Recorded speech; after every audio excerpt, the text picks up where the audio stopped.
ಸಿದ್ಧಗಂಗಾ ಶ್ರೀಗಳು ಆರೋಗ್ಯವಾಗಿದ್ದಾರೆ. ಶ್ರೀಗಳು ಬೇಗ ಚೇತರಿಸಿಕೊಳ್ಳಿ ಅಂತ ಮಕ್ಕಳು ವಿಶೇಷ ಪ್ರಾರ್ಥನೆ ಮಾಡಿ ಗದ್ದುಗೆಗೆ ನಮಿಸ್ತಾ ಇದ್ದಾರೆ. ಇನ್ನು ಕೆಲವೇ ಕ್ಷಣಗಳಲ್ಲಿ ಡಿಸಿಎಂ ಪರಮೇಶ್ವರ್ ಹಾಗೂ ಗೃಹ ಸಚಿವ ಎಂಬಿ ಪಾಟೀಲ್ ಅವರು ಮಠಕ್ಕೆ ಭೇಟಿ ನೀಡಿ ಸ್ವಾಮೀಜಿಗಳನ್ನು ಭೇಟಿ ಆಗ್ತಾ ಇದ್ದಾರೆ.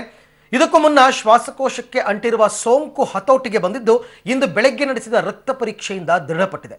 ಬೆಳಗ್ಗೆ ಸಂಕ್ಷಿಪ್ತವಾಗಿ ಇಷ್ಟಲಿಂಗ ಪೂಜೆ ನೆರವೇರಿಸಿ ದ್ರವ ರೂಪದ ಆಹಾರವನ್ನು ಸ್ವೀಕರಿಸಿದ್ದಾರೆ ಅಂತ ಶ್ರೀಗಳ ವೈದ್ಯರಾದ ಪರಮೇಶ್ವರ್ ಸ್ಪಷ್ಟಪಡಿಸಿದ್ದಾರೆ.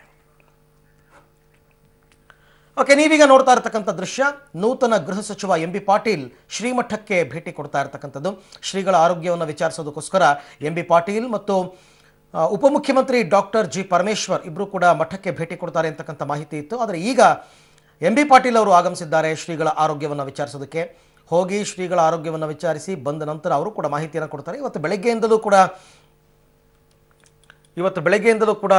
ಅವರು ಆರೋಗ್ಯವಾಗಿದ್ದಾರೆ ಮತ್ತು ಅವ್ರಿಗಾಗಿದ್ದ ಅವರ ಶ್ವಾಸಕೋಶದಲ್ಲಾಗಿದ್ದಂತಹ ಇನ್ಫೆಕ್ಷನ್ ಕಂಟ್ರೋಲಿಗೆ ಬಂದಿದೆ ಅಂತಕ್ಕಂಥ ಮಾಹಿತಿಯನ್ನು ವೈದ್ಯರು ನಮಗೆ ತಿಳಿಸಿದರು. ಸೊ ಹಾಗಾಗಿ ಚೇತರಿಸ್ಕೊಳ್ತಾ ಇದ್ದಾರೆ. ನಿನ್ನೆ ಹೇಳಿದರು ಆ್ಯಂಟಿಬಯೋಟಿಕ್ ಕೊಟ್ಟಿದ್ದೀವಿ, ಆ್ಯಂಟಿಬಯೋಟಿಕ್ ಕೊಟ್ಟರೆ ಅದರದ್ದು ಎಫೆಕ್ಟ್ ಗೊತ್ತಾಗೋದಕ್ಕೆ 48 ಅವರ್ಸ್ ಬೇಕಾಗುತ್ತೆ.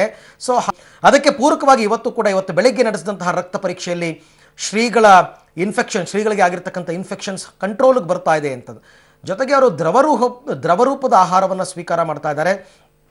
ಘನರೂಪದ ಆಹಾರ ಸ್ವೀಕಾರ ಮಾಡದೇ ಇರೋದ್ರಿಂದ ಸ್ವಲ್ಪ ಅವರು ಸುಸ್ತಾಗಿದ್ದಾರೆ ಅಂತಕ್ಕಂಥ ಮಾಹಿತಿ ನಮಗೆ ಲಭ್ಯವಾಯಿತು. ಆದರೂ ಕೂಡ ತಜ್ಞ ವೈದ್ಯರು ಸಾಕಷ್ಟು ಎಚ್ಚರಿಕೆಯನ್ನು ತಗೊಂಡು ಸಾಮಾನ್ಯವಾಗಿ ಭಕ್ತಾದಿಗಳಿಗೆ ಭೇಟಿಗೆ ಅವಕಾಶವನ್ನು ಕೊಡ್ತಾ ಇದ್ರು ಮೊದಲೆಲ್ಲ. ಆದರೆ ಈಗ ಕಂಪ್ಲೀಟಾಗಿ ಭಕ್ತಾದಿಗಳಿಗೆ ದರ್ಶನ ಕೊಡೋದನ್ನು ನಿಲ್ಲಿಸಿದ್ದಾರೆ. ಯಾಕೆಂತಂದರೆ ಈಗ ಹೊರಗಿನಿಂದ ಬರ್ತಾರೆ, ಬಂದಂತಹ ಸಂದರ್ಭದಲ್ಲಿ ಏನೋ ಇನ್ಫೆಕ್ಷನ್ಸ್ ಆಗಿರುತ್ತೆ. ಹಾಗಾಗಿ ಶ್ರೀಗಳ ಮುಂದೆ ಅವ್ರನ್ನ ಬಿಡೋದು ಬೇಡ ಅಂತಕ್ಕಂಥ ಒಂದು ಮುನ್ನೆಚ್ಚರಿಕೆಯ ಹಿನ್ನೆಲೆಯಲ್ಲಿ ಸಿದ್ಧಗಂಗಾ ಮಠಕ್ಕೆ, ಅದರಲ್ಲೂ ಪ್ರಮುಖವಾಗಿ ಶ್ರೀಗಳ ದರ್ಶನಕ್ಕೆ ಭಕ್ತಾದಿಗಳಿಗೆ ಅವಕಾಶ ಕೊಡ್ತಾ ಇಲ್ಲ. ಮತ್ತೊಂದು ಕಡೆ ನಿಮಗೆಲ್ಲ ಗೊತ್ತಾ ಇದೆ, ಸಿದ್ಧಗಂಗಾ ಮಠದಲ್ಲಿ ಸಹಸ್ರಾರು ಸಂಖ್ಯೆಯಲ್ಲಿ ವಿದ್ಯಾರ್ಥಿಗಳು ವಿದ್ಯಾಭ್ಯಾಸವನ್ನು ಮಾಡ್ತಾ ಇದ್ದಾರೆ. ಅವರೆಲ್ಲರೂ ಕೂಡ ಶ್ರೀಗಳ ಆರೋಗ್ಯಕ್ಕಾಗಿ ಪ್ರಾರ್ಥನೆಯನ್ನು ಮಾಡಿದ್ದಾರೆ. ಈ ಬಗ್ಗೆ ಮತ್ತಷ್ಟು ಮಾಹಿತಿಯನ್ನು ಪಡೆಯೋಣ. ನನ್ನ ಕೊಲೀಗ್ ಮಂಜುನಾಥ್ ಇವಾಗ ನನ್ನ ಜೊತೆ ಲೈವ್ ಜಾಯ್ನ್ ಆಗ್ತಾ ಇದ್ದಾರೆ. ಎಸ್ ಮಂಜುನಾಥ್, ಬೆಳಗ್ಗೆಯಿಂದ ಶ್ರೀಗಳ ಆರೋಗ್ಯ ಇಂಪ್ರೂವ್ ಆಗ್ತಾ ಇದೆ, ಇನ್ಫೆಕ್ಷನ್ ಕಡಿಮೆ ಆಗಿದೆ ಅಂತಕ್ಕಂಥ ಮಾಹಿತಿ ನಮಗೆ ಸಿಕ್ಕಿತ್ತು. ಲೇಟೆಸ್ಟ್ ಇನ್ಫಾರ್ಮೇಶನ್ಸ್ ಏನಿದೆ ಇವಾಗ? ಹೌದು ಅರವಿಂದ್, ಖಂಡಿತವಾಗಿಯೂ ಶ್ರೀಗಳ ಆರೋಗ್ಯದಲ್ಲಿ ಈಗ ಬಹುತೇಕ ಚೇತರಿಕೆ ಕಂಡಿರುವಂಥದ್ದು. ಅಂದರೆ ನಿನ್ನೆಗಿಂತ ಇವತ್ತು ಅವರ ಆರೋಗ್ಯದಲ್ಲಿ ಚೇತರಿಕೆ ಕಂಡಿರುವಂಥದ್ದು. ಏನು ಕಳೆದ 3 ದಿನಗಳಿಂದ ಶ್ರೀಗಳ ಶ್ವಾಸಕೋಶದಲ್ಲಿ ಸೋಂಕು ಇದೆ ಎನ್ನುವಂತಹ ಒಂದು ಮಾಹಿತಿ ಇತ್ತು, ಅದು ಈಗ ಕಡಿಮೆ ಆಗಿರುವಂಥದ್ದು. ಇವತ್ತು ಬೆಳಿಗ್ಗೆ 5 ಗಂಟೆಗೆ ಶ್ರೀಗಳ ರಕ್ತ ಪರೀಕ್ಷೆಯನ್ನು ಮಾಡಿದ್ದಾರೆ. ಈ ಸಂದರ್ಭದಲ್ಲಿ ಶ್ರೀಗಳಿಗೆ ಆ ಸೋಂಕು ಕಡಿಮೆ ಆಗ್ತಾ ಇದೆ ಎನ್ನುವಂತಹ ಒಂದು ಮಾಹಿತಿ ರಕ್ತ ಪರೀಕ್ಷೆಯ ವರದಿಯಿಂದ ದೃಢಪಟ್ಟಿರುವಂಥದ್ದು. ಹಾಗಾಗಿ ಭಕ್ತಾದಿಗಳು ಯಾವುದೇ ಕಾರಣಕ್ಕೆ ಆತಂಕ ಪಡುವಂಥ ಅವಶ್ಯಕತೆ ಇಲ್ಲ ಎನ್ನುವಂಥದ್ದು ಮಠದ ಮೂಲಗಳ ಮಾಹಿತಿ. ಮತ್ತೆ ಆಸ್ಪತ್ರೆಯ ಅಂದರೆ ಸಿದ್ಧಗಂಗಾ ಆಸ್ಪತ್ರೆ ವೈದ್ಯ ಹಾಗೂ ಶ್ರೀಗಳ ಆಪ್ತ ವೈದ್ಯರಾದಂತಹ ಡಾಕ್ಟರ್ ಪರಮೇಶ್ ನಮಗೆ ಹೇಳಿಕೆ ನೀಡಿರುವಂಥದ್ದು. ಅದರ ಜೊತೆಗೆ ಏನು ನಿನ್ನೆಯಂದು ಕೂಡ ಹಲವು ರೀತಿಯ ಮಂಜುನಾಥ್, ಇವತ್ತು ಬೆಳಗ್ಗೆಯಿಂದ ಯಾರ್ಯಾರು ಬಂದಿದ್ರು, ಭಕ್ತಾದಿಗಳ ದರ್ಶನಕ್ಕೆ ಏನಾದರೂ ಅವಕಾಶ ಕೊಟ್ಟಿದ್ದಾರಾ ಇವತ್ತು, ಹೇಗೆ?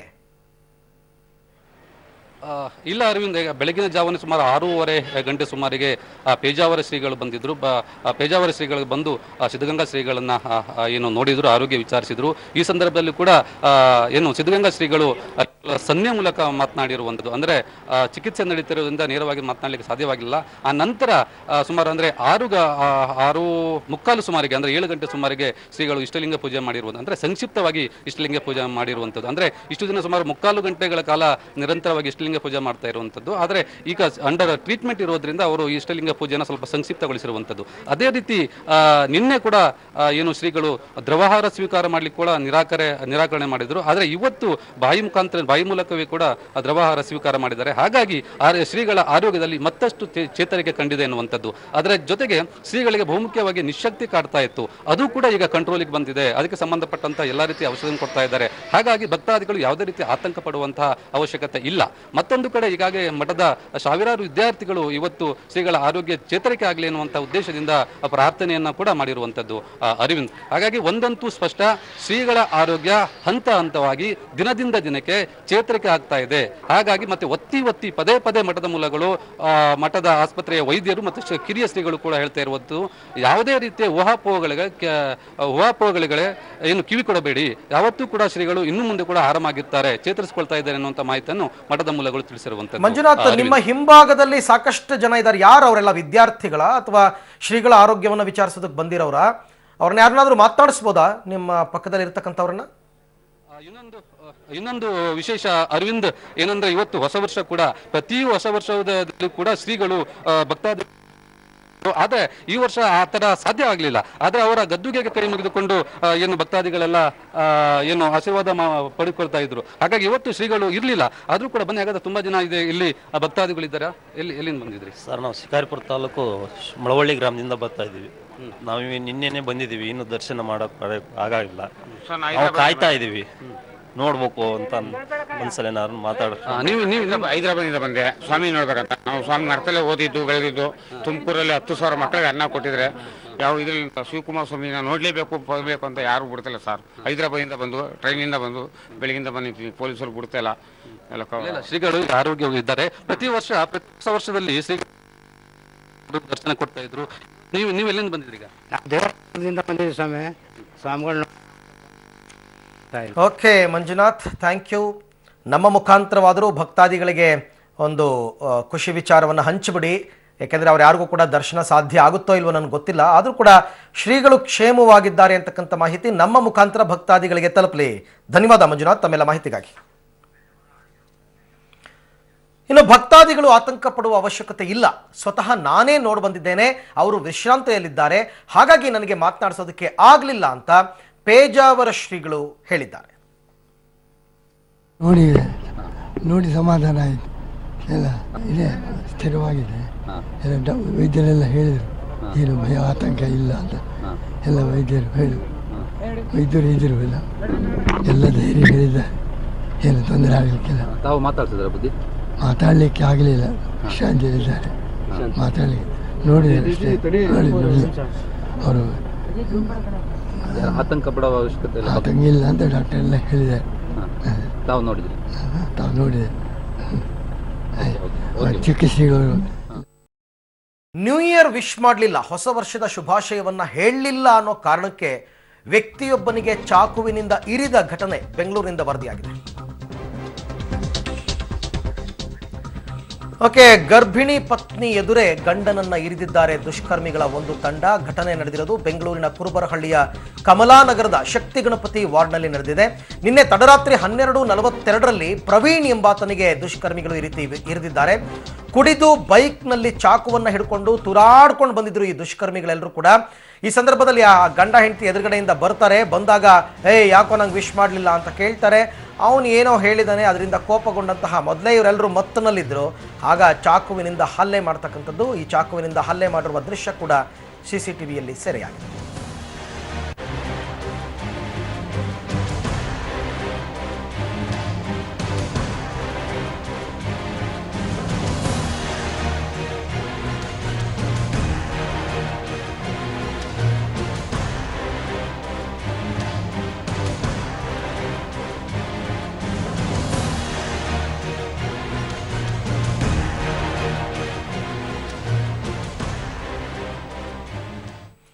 ಬನ್ನಿ ಇವಾಗ ಮತ್ತಷ್ಟು ಮಾಹಿತಿ ಪಡೆಯೋಣ ನನ್ನ ಕೊಲೀಗ್ ಮುರಳೀಧರ್ ಅವರಿಂದ. ಮುರಳಿ, ಈಗ ಸದ್ಯಕ್ಕೆ ಪ್ರವೀಣ್ ಆರೋಗ್ಯ ಹೇಗಿದೆ? ಅರವಿಂದ್, ಏನಂದ್ರೆ ಪ್ರವೀಣ್ ಈಗ ಸುಧಾರಿಸಿದಾನೆ. ಅಂದ್ರೆ ದೊಡ್ಡ ಮಟ್ಟದ ಏನು ಚಾಕುವನ್ನ ಇರತಗೊಳ್ತಿರ್ಲಿಲ್ಲ. ಅಂದ್ರೆ ಕುಡಿದ ಮತ್ತಲ್ಲಿದ್ದ ಹಿನ್ನೆಲೆಯಲ್ಲಿ ಅಲ್ಲಿ ಗಲಾಟೆಗಳು ನಡೀತಾ ವಿಷಯನ್ನ ಮಾಡ್ಲಿಲ್ಲ ಅಂತ ಹೇಳಿ ಗಲಾಟೆ ನಡೆದ ಸಂದರ್ಭದಲ್ಲಿ ಆತ ಚಾಕುವನ್ನ ತೆಗೆದು ಹೆದರಿಸೋ ಪ್ರಯತ್ನ ಮಾಡ್ತಾನೆ. ಪ್ರಯತ್ನ ಮಾಡಿದ ಸಂದರ್ಭದಲ್ಲಿ ಆತನಿಗೆ ಆಯತಪ್ಪಿ ಹೊಟ್ಟೆ ಮತ್ತು ಕುತ್ತಿಗೆಯ ಭಾಗಕ್ಕೆ ಒಂದಷ್ಟು ಚಾಕುವಿನಿಂದ ಇರುವಂತದ್ದು. ಈಗ ಪ್ರವೀಣ್ ಔಟ್ ಆಫ್ ಡೇಂಜರ್ ಅಂತ ಹೇಳ್ಬೋದು. ಅಂದ್ರೆ ಈ ಘಟನೆ ನಡೆದಿರುವಂತದ್ದು ಕುಡಿದು ಮತ್ತಲ್ಲಿ ಇದ್ದ ಹಿನ್ನೆಲೆಯಲ್ಲಿ ರಸ್ತೆಯಲ್ಲಿ ಹೋಗ್ಬೇಕಾದ್ರೆ ಬೈಕ್ ನಲ್ಲಿ ಓಡಿಸ್ತಾ ಇರ್ತಾರೆ. ಬೈಕ್ ಹೋಗೋ ಸಂದರ್ಭದಲ್ಲಿ ಸಿಕ್ತವ್ರಿಗೆಲ್ಲರಿಗೂ ವಿಶ್ ಮಾಡುವಂತದ್ದು, ಅವರಿಂದ ವಿಶಸ್ನ ವಾಪಸ್ ತಗೊಳ್ಳೋ ಪ್ರಯತ್ನವನ್ನ ಮಾಡ್ತಾರೆ. ಇದೇ ರೀತಿ ಈ ಪುಂಡಾತ್ರು ಆ ಮನೆ ಹತ್ರ ಬಂದಾಗ, ಪ್ರವೀಣ್ ಮನೆ ಹತ್ರ ಬಂದಾಗ್ಲೂ ಸಹ ವಿಷಯನ ಮಾಡ್ತಾರೆ. ಪ್ರವೀಣ್ ವಾಪಸ್ ವಿಶ್ ಮಾಡ್ಲಿಲ್ಲ ಅಂತ ಹೇಳಿ ಬೈಕನ್ನ ನಿಲ್ಸಿ ಅಲ್ಲಿ ಗಲಾಟೆಯನ್ನ ಮಾಡುವಂತದ್ದು. ಗಲಾಟೆಯನ್ನ ಮಾಡಿ ಆತನಿಗೆ ಚಾಕುವನ್ನ ಇರುತಗೊಳಿಸಿರುವಂತದ್ದು. ಆ ದುಷ್ಕರ್ಮಿಗಳು ಯಾರು ಅಂತ ಗೊತ್ತಾಯ್ತಾ? ಕಂಪ್ಲೇಂಟ್ ಲಾಡ್ಜ್ ಆಗಿದೆಯಾ ಮುರಳಿ? ಹೌದು ಅರವಿಂದ್, ಬಸವೇಶ್ವರ ನಗರ ಪೊಲೀಸರು ಈಗಾಗಲೇ ಪ್ರಕರಣನ ದಾಖಲಿಸಿಕೊಂಡಿದ್ದಾರೆ. ದಾಖಲಿಸಿಕೊಂಡು ಆರೋಪಿಗಳ ಯಾರು ಏನು ಅನ್ನೋದ್ರ ಬಗ್ಗೆ ಈಗ ಪತ್ತೆ ಹಚ್ಚುವಂತದ್ದು ಮತ್ತು ಸಿಸಿಟಿವಿಯಲ್ಲೂ ಸಹ ಅವರ ಗುರುತು ಪತ್ತೆಯಾಗಿರೋ ಹಿನ್ನೆಲೆಯಲ್ಲಿ ಹಳೆ ರೌಡಿಗಳ ಇಲ್ಲಾಂದ್ರೆ ಹಳೆ ಪುಂಡ್ರ ಏನು ಅನ್ನೋದ್ರ ಬಗ್ಗೆ ಈಗ ತನಿಖೆ ನಡೆಸ್ತಾ ಇರುವಂತದ್ದು. Arvind. Okay Murali, thank you. ತಮ್ಮೆಲ್ಲ ಮಾಹಿತಿಗಾಗಿ ಧನ್ಯವಾದ.